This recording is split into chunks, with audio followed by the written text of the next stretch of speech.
Paz do Senhor, pessoal.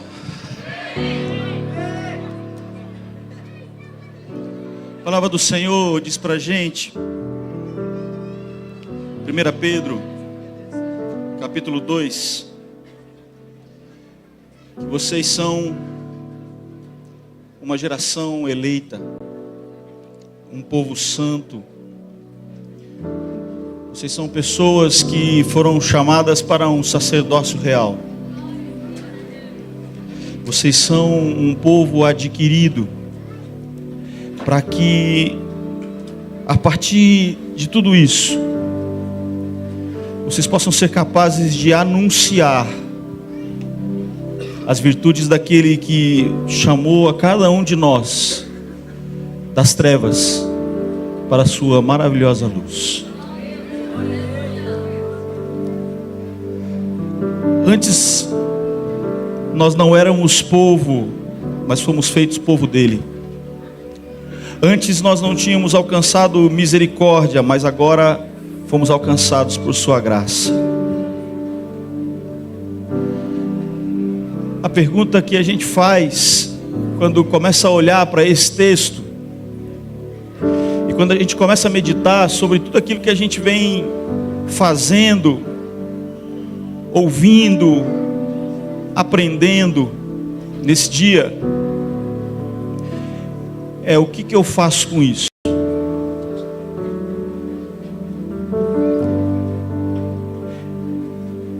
Eu antes não era nada, mas o amor de Deus me alcançou e alcançou você. E para um povo que não tinha valor nenhum, morada nenhuma, lugar nenhum, nome nenhum, nós somos maravilhosamente alcançados pelo Senhor e pela sua graça. A pergunta é: o que a gente faz com isso? Qual é a nossa responsabilidade diante disso? Que papel a gente desempenha diante dessa realidade de salvação, de resgate, de adoção de Cristo por nós? É com isso em mente que eu pediria que você abaixasse a sua cabeça e você orasse comigo, que você orasse por mim, para que o Espírito Santo fale conosco, continue falando conosco nesse dia, em nome de Jesus. Pode fazer isso? Então oremos. Santo Deus, nós estamos na Tua presença, Senhor Jesus. Muitos dos nossos planos, muito daquilo que a gente se organiza, foge das nossas mãos como se fosse areia, como se fosse água.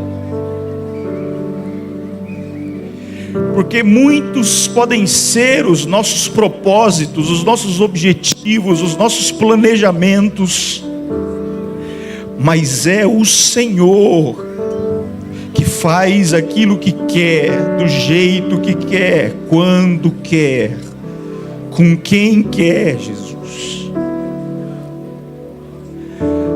A gente se entristece por um lado, mas ao mesmo tempo te glorifica, te adora e se alegra, porque todo o controle de todas as coisas nunca sai das tuas mãos, Senhor Jesus, nunca. Então, em nome de Jesus, Pai, tenha misericórdia de nós, nos usa aqui por alguns momentos, que a gente medite na Tua palavra, e que, se necessário for, nós sejamos confrontados pela Tua palavra, Jesus, a fim de vivermos a divergência, a mudança, a transformação que for necessária, em nome de Jesus. Amém, Senhor. Amém. Onde você esteve essa semana? Que lugares você frequentou? O seu trabalho, a escola que você estuda, a universidade que você estuda, o centro da cidade que você vive. Onde você esteve? Eu não sei se em algum desses momentos, do lugar que você estava, você precisou parar em algum semáforo, alguma rua, algum cruzamento. Você precisou parar debaixo de uma escada, debaixo de uma árvore, na universidade, na escola.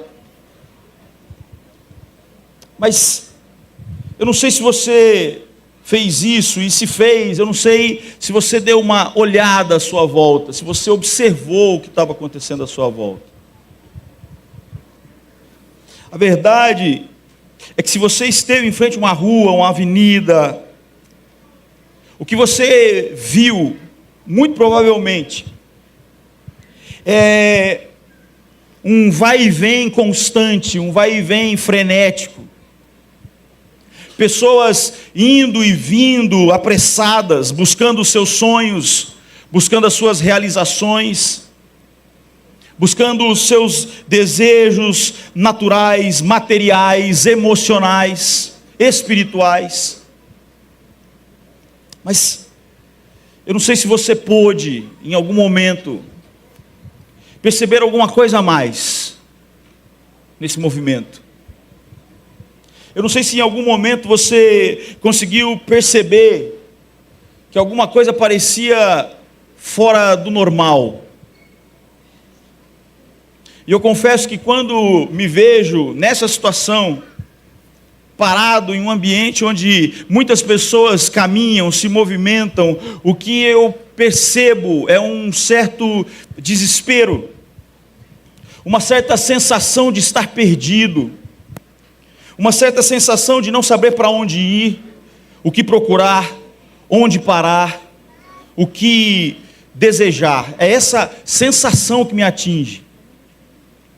Isso me faz imediatamente lembrar de um texto onde o Senhor Jesus, passando por um momento de luto, ali no texto de Marcos, no capítulo 6, nós vemos uma situação onde João Batista é morto.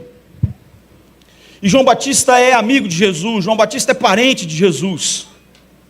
O texto bíblico vai dizer que quando Jesus fica sabendo da morte de João Batista, ele se retira, ele se afasta.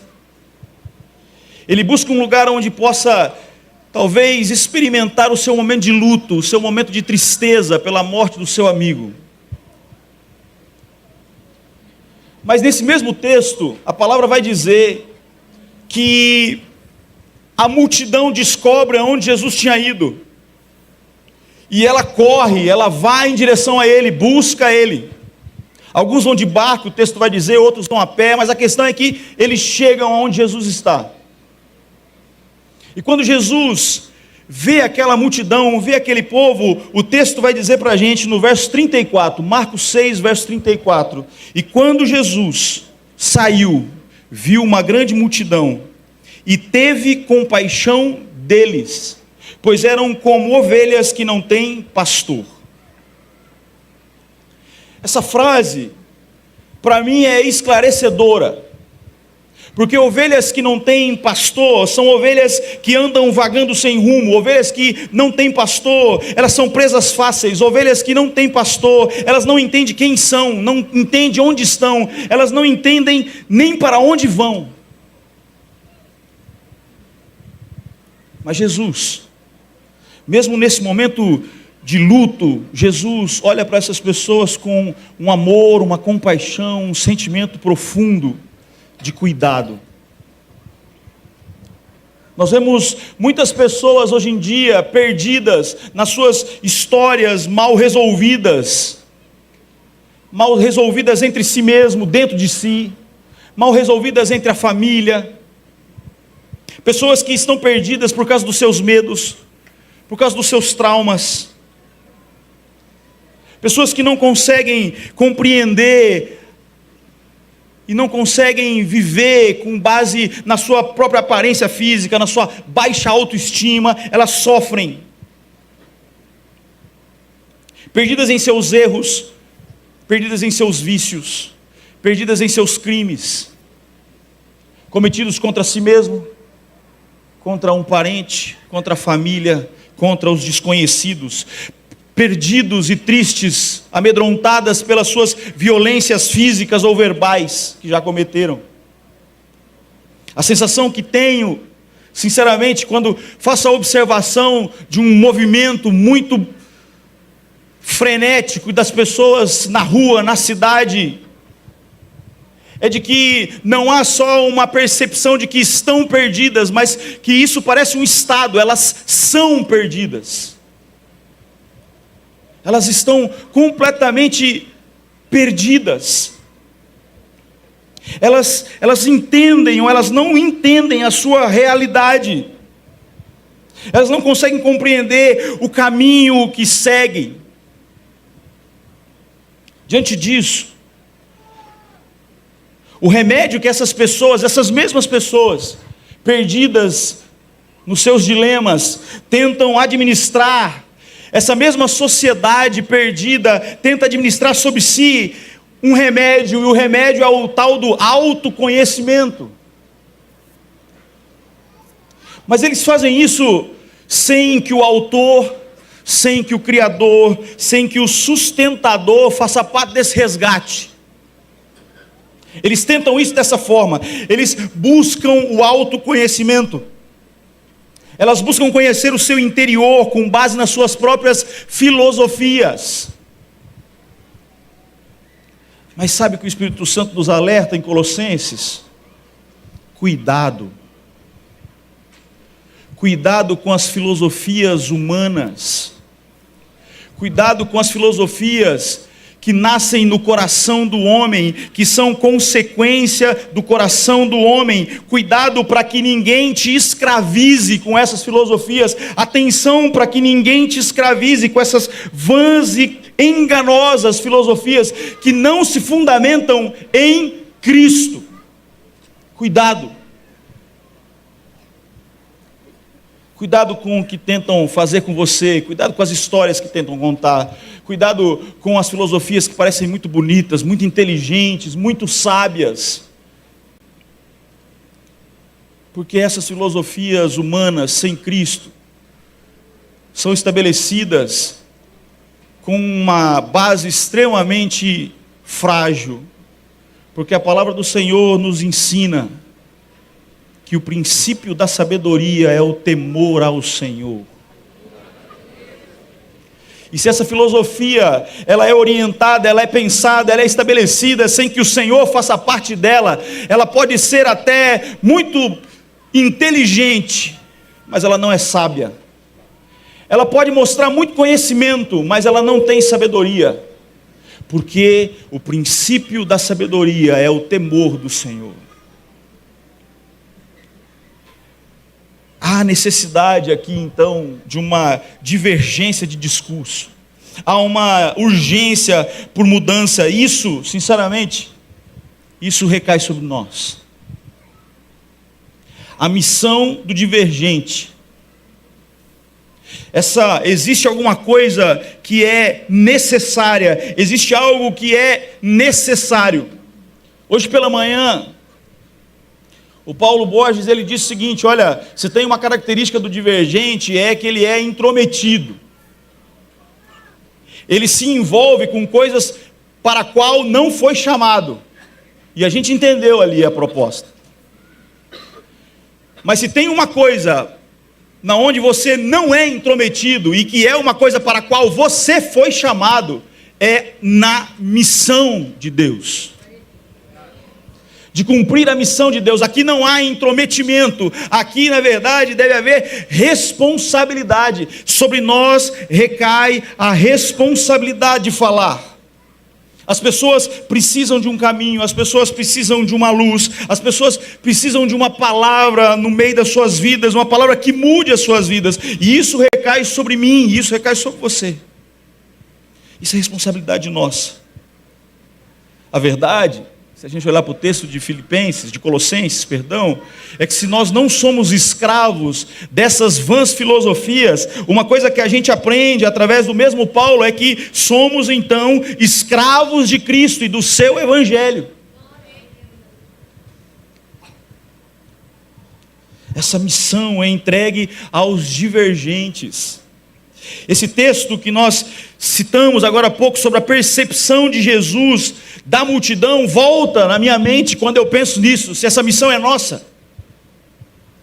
Esse texto volta a aparecer para mim, por quê? Porque Jesus, como nós sabemos aqui no texto de Marcos 6, ele passava por um momento em que ele queria ficar sozinho.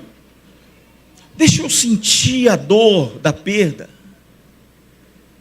Deixa eu sentir o sofrimento por algo que eu não criei vocês para experimentarem.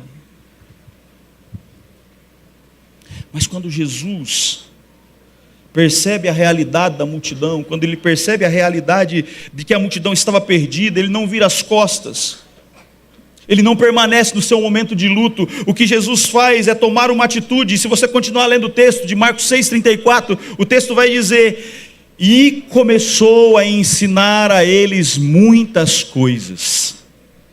Jesus não foge da responsabilidade, ele não foge daquilo para qual foi chamado, ele não foge daquilo para qual desceu, se esvaziou. Jesus não se paralisa diante da realidade.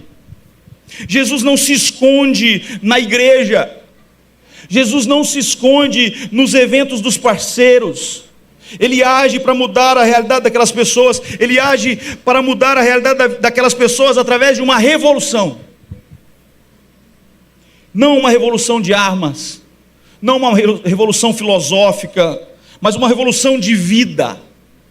Ele entra na história dessas pessoas para transformar as suas vidas. Ele entra na vida dessas pessoas para tirar as dúvidas, para mostrar o caminho, para oferecer uma voz a ser seguida.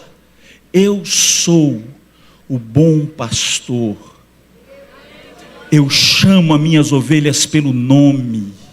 Eu conheço as minhas ovelhas e eu sou conhecido por elas. Vocês não ficarão mais como ovelhas perdidas. Vocês não ficarão mais como aqueles que não sabem para onde ir. Quando eu chamar, quando a minha glória te atrair, você não conseguirá sair da minha presença. E esse convite, essa missão é estendida a nós, essa responsabilidade é estendida a nós. A base da nossa meditação e a base de todas as meditações dessa convenção é o texto de Filipenses, no capítulo 2. Mas agora, especificamente, o texto que nos leva a pensar numa missão que é divergente, é o texto de Filipenses 2,16, e o texto vai dizer: levem a mensagem portadora de luz noite adentro. Tem um texto muito especial para mim. Nesse texto, o apóstolo, ele apresenta Cristo, ele apresenta o seu poder, ele apresenta a sua soberania, ele apresenta a sua missão. Mas quando esse texto se finaliza, há uma exposição de algo que nos conecta completamente a tudo isso: ao poder, à soberania e à missão. Esse texto é o de Colossenses capítulo 1. Colossenses capítulo 1, a partir do verso 5, eu vou ler aqui na versão A Mensagem. Então preste atenção comigo e alegre-se comigo diante do Senhor, porque o texto diz assim: quando olhamos para o Filho, vemos o Deus invisível. Olhamos para o Filho e vemos o propósito original de Deus em toda a criação. Pois tudo, absolutamente tudo, acima e abaixo, visível e invisível, todas as hierarquias dos céus, tudo começou nele e nele encontra propósito. Ele estava lá antes de que tudo viesse à existência, e Ele tudo mantém até esse presente momento. E no que diz respeito à igreja, Ele a organiza, Ele a mantém unida, assim como a cabeça dirige o corpo. Ele foi supremo no princípio, e abrindo a vitória da ressurreição, será supremo no fim. Do princípio ao fim, Ele está lá, elevado acima de tudo e de todos. Ele é tão sublime que tudo que é de Deus encontra lugar apropriado nele. Mas aí, cara, o que é louco nisso tudo é que todo esse poder, toda essa majestade, toda essa soberania, aqui, a partir de agora, se conecta com a gente. Olha como continua o texto, a partir do verso 20. Tudo do universo, tudo. Pessoas, coisas, animais, átomos. Tudo. Tudo poderá ser reestabelecido para uma incrível e perfeita harmonia. Tudo por causa da sua morte e do seu sangue derramado na cruz. Vocês são um exemplo do que Ele é capaz de fazer. Eu sou um exemplo do que Deus, Cristo é capaz de fazer. Você é um exemplo daquilo que Deus é capaz de fazer. Nós somos exemplos. Houve um tempo em que nós estávamos de costas para Deus, numa atitude de rebeldia, em atitudes que muitas vezes entristeciam ao Senhor, longe dEle. Mas quando Ele se entrega, quando Ele se dá, quando Ele se deixa ser levado à cruz, quando Ele se entrega ali, morrendo por nós, de maneira inquestionável, Ele, o Cristo, nos resgatou para o lado de Deus. Ele nos tirou das trevas, Ele nos chamou para a sua incrível luz, Ele nos chamou de amigos, e Ele nos chamou de filhos. Ele nos resgata, Ele nos adota, Ele nos transforma. Como diz Pedro, na leitura que fizemos inicialmente aqui, nós somos agora uma geração que é eleita, um sacerdócio que é real, uma nação santa, um povo exclusivo de Deus. Deus nos coloca agora naquilo que é seu. Mas tem um detalhe nesse texto, não sei se você prestou atenção. Capítulo 2 de 1 Pedro. Quando o texto continua, vocês são geração eleita, sacerdócio real, povo adquirido. O texto vai continuar dizendo assim, tem um detalhe, há um propósito estabelecido aqui. Vocês são tudo isso para anunciar as grandezas daquele que o chamou das trevas para a sua maravilhosa luz. Existe um propósito. Deus não nos chama, não nos livra, não nos resgata, não nos compra, não nos faz povo, não nos unge com o sacerdócio, não nos elege como seus filhos, não nos adota como seus filhos, simplesmente para que recebamos um carimbo. Pronto. Cruzinha. Sou de Cristo.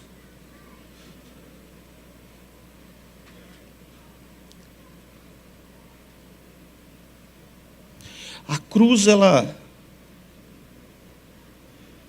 pode ser uma representação clara, clássica de graça. Mas a cruz também é representação de vergonha e humilhação. É por isso que quando você lê Hebreus 13, o texto vai dizer assim para mim e para você: saiam fora do arraial e levem a mensagem lá para fora.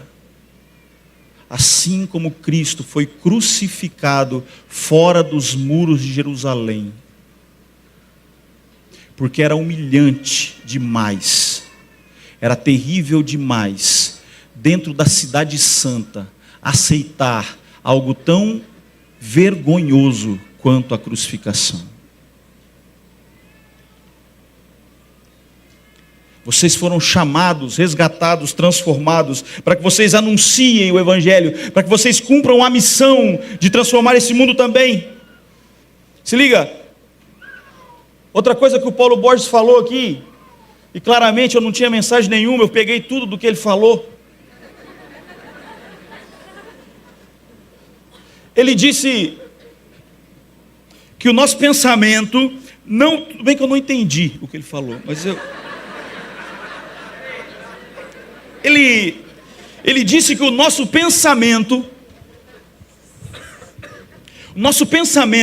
não pode ser daquele que busca a bênção, que busca ser abençoado, mas daquele que deseja que seus olhos sejam, lembram o que ele falou? Iluminados. E entenda uma coisa, quando o texto bíblico fala sobre uma luz que resplandece nos olhos, um olho agora que se abre para ver, ele está simplesmente usando a descrição clássica ou essencial da visão. Vocês só veem alguma coisa, eu só vejo alguma coisa, porque uma luz incide sobre essa coisa e ela reflete e chega aos meus olhos. Vocês só me veem porque uma luz bate em mim, reflete aqui e chega aos olhos de vocês.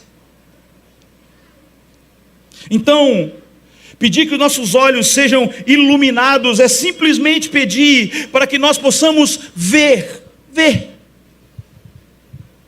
É simplesmente pedir que a gente seja capaz de perceber. É simplesmente ter a capacidade de estarmos atentos às necessidades.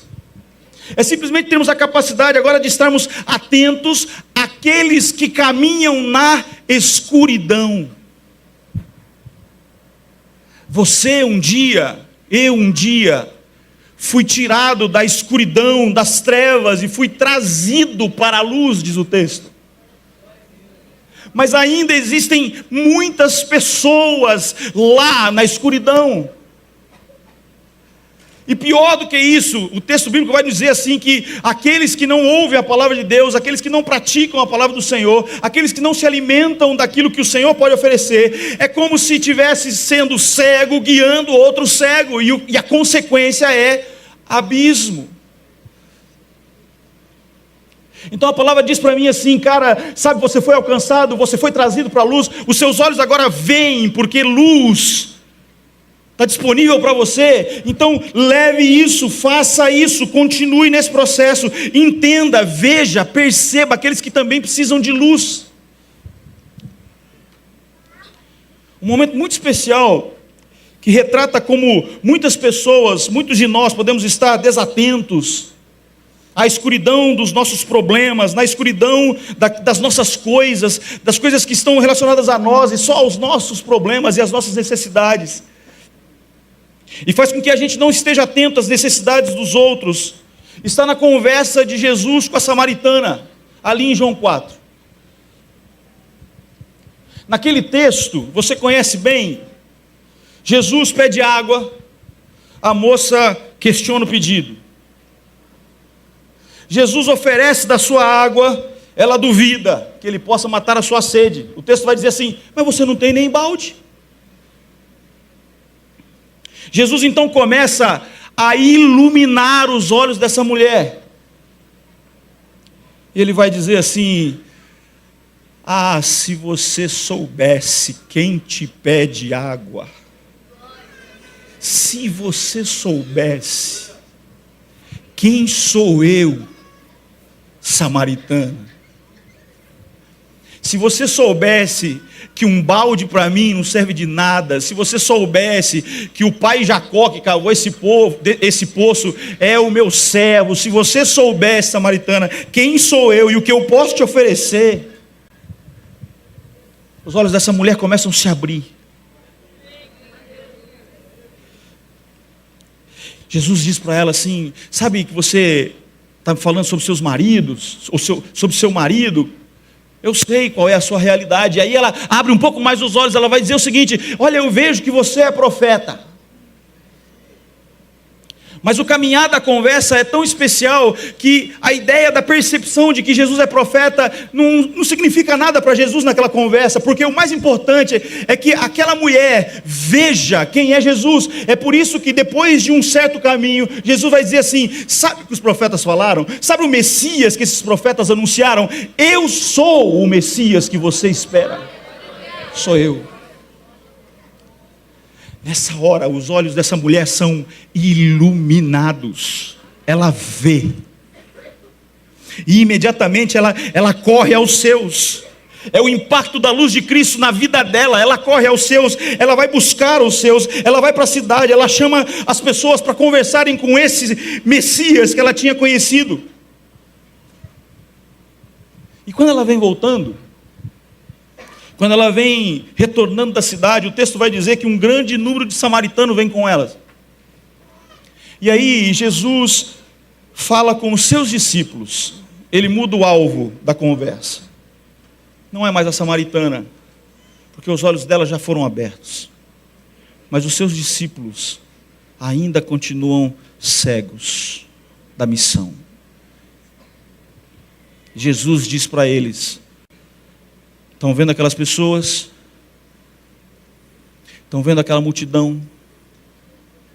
Estão percebendo a escuridão que elas vivem? Estão percebendo a realidade que elas vivem?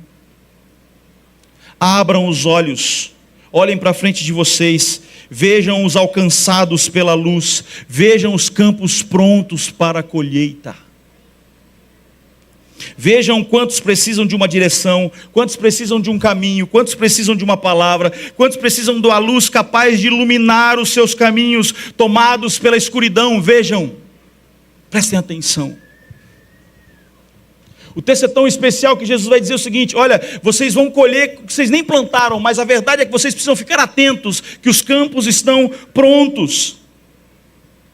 E é aí que o lance de que nós fomos alcançados pela luz, nós podemos aprofundar um pouco mais. Nós não fomos só alcançados pela luz, mas o texto vai dizer que nós fomos levados, movidos, inseridos nessa maravilhosa e poderosa luz, é que diz o texto de Pedro. E é diante dessa incrível e graciosa ação de Deus sobre nós, que nós somos chamados, convocados a cumprir uma missão que é divergente.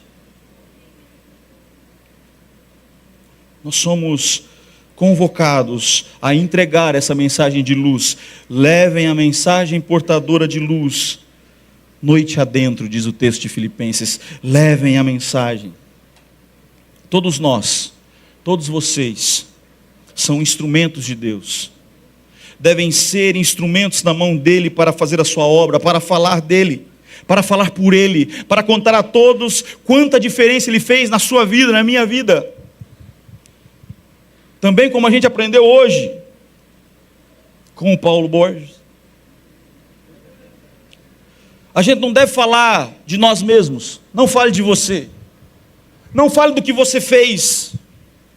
Mas fale do que Ele fez por você. Fale de como Ele transformou a sua vida. Fale de como você vivia antes, mas agora vive de outra forma por causa do amor dEle que te alcançou. Fale dEle. A mensagem é Ele. O foco é Ele. É Cristo. A missão do Divergente é falar da mensagem, mas não são várias mensagens, não são vários caminhos, não são várias portas. Existe uma mensagem, existe um caminho, existe uma porta, e tudo isso é Cristo, o nosso Salvador. Tudo isso é Ele. Lembra que eu iniciei falando sobre notar as pessoas perdidas, desorientadas? Há 15 dias atrás eu estava em uma viagem, e eu sou um cara que gosta muito de coisa velha, igreja velha, museu que pode ser velho, novo, mas tem coisa velha dentro. E eu entrei numa igreja muito bonita, chamada Igreja Imaculada Conceição. Uma igreja imensa, uma igreja imponente, uma igreja poderosa, mas vazia, completamente vazia. Eu entrei na igreja e não tinha ninguém, nem o padre estava. É uma igreja que era incrível na sua imponência, mas que era só pedra, mármore, pinturas, mas não tinha vida nenhuma. Isso é uma realidade muito comum da Europa. O centro do cristianismo, o centro do protestantismo, morto, sem Cristo, distante, seco. Ao mesmo tempo, eu fui em uma outra igreja velha. E nessa igreja velha eu cheguei bem numa hora que estava rolando uma missa.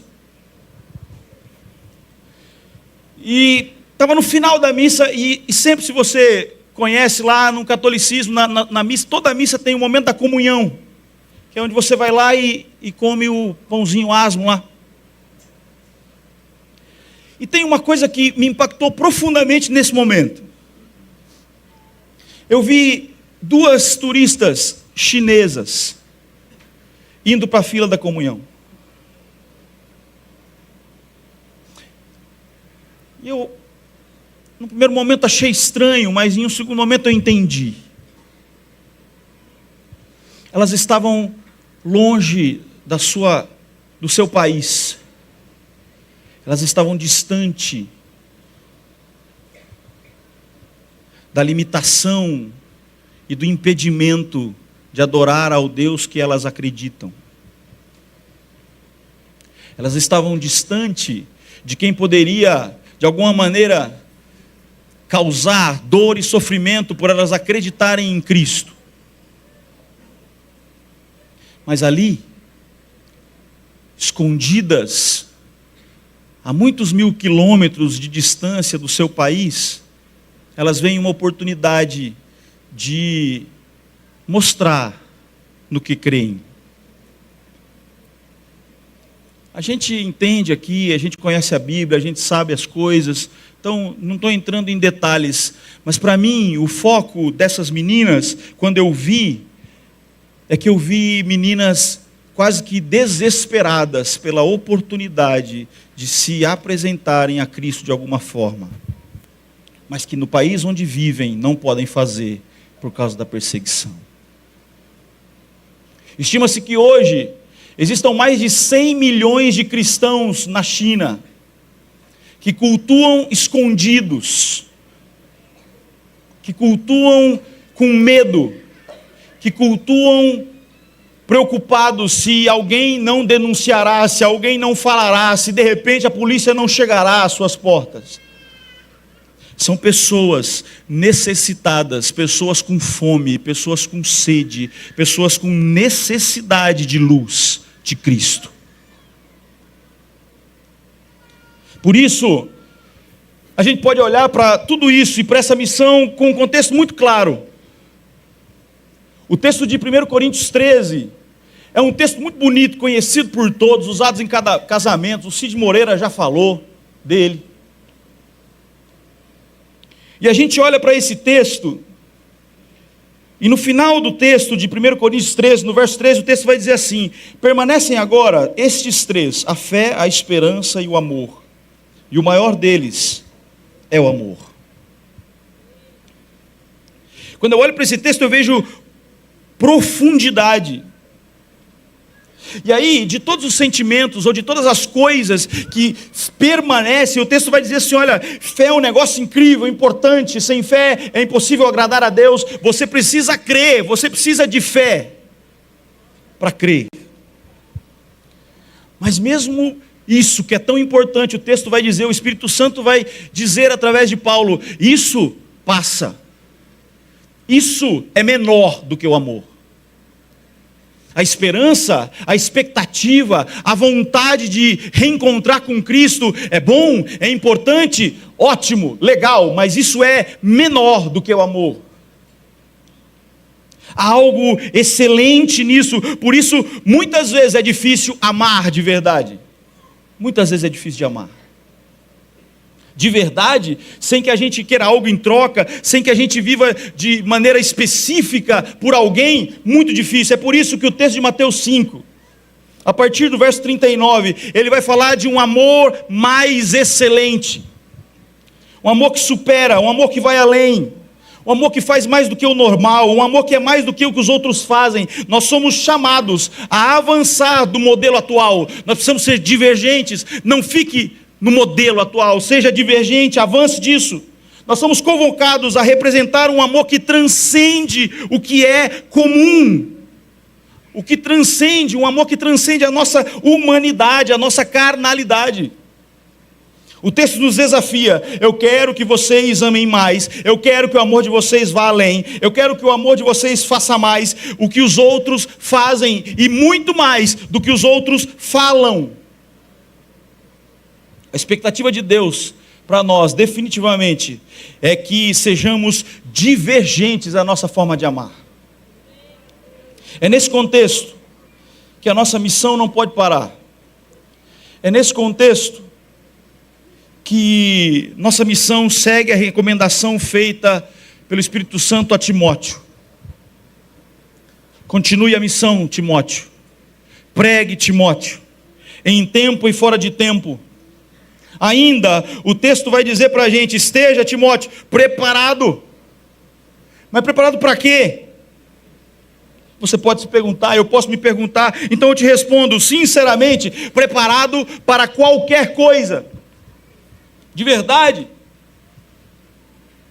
O texto está falando assim: esteja pronto para agir diante dessa realidade, diante de uma realidade que precisa de Cristo, diante de uma realidade de trevas. Você precisa pensar, você precisa se inspirar, você precisa de estratégias, projetos, sonhos, mas a verdade é que tudo isso precisa ser transformado em missão, na pregação do Evangelho, em demonstração do amor de Deus por todos.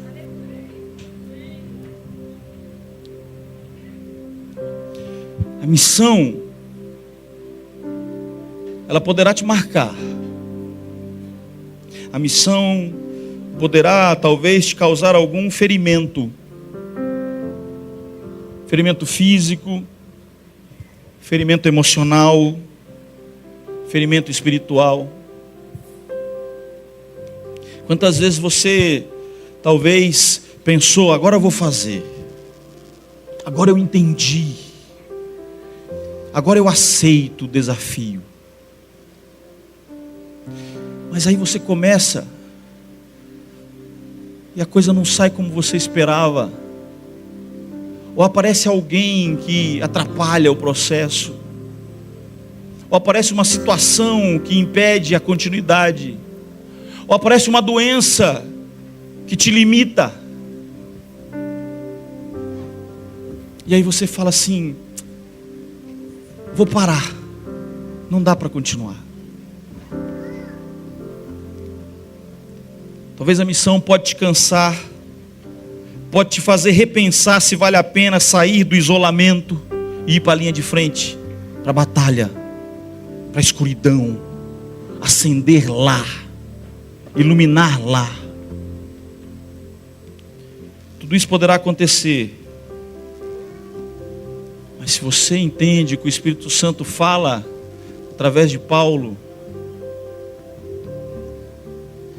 é que ele está pronto a sofrer açoites, morte, sofrimento, prisões, porque ele olha para as coisas que não se veem, porque as coisas que se veem são passageiras, mas as coisas que não se veem são eternas. Eu estou pronto a sofrer por Cristo, porque eu sei que a minha coroa está reservada. A missão pode te machucar, pode te fazer sofrer, mas você tem que entender que haverá um peso de glória sobre você, que haverá uma recompensa. A palavra do Senhor nos ensina que de maneira efetiva nós só seremos capazes de cumprir a missão divergente quando nós tivermos em nós o mesmo sentimento que houve em Cristo Jesus. Esvazie-se. Esvazie-se de si, para que Cristo te encha. Deixa que Cristo seja o centro da sua vida. Deixe que Cristo tome o lugar dele no seu coração.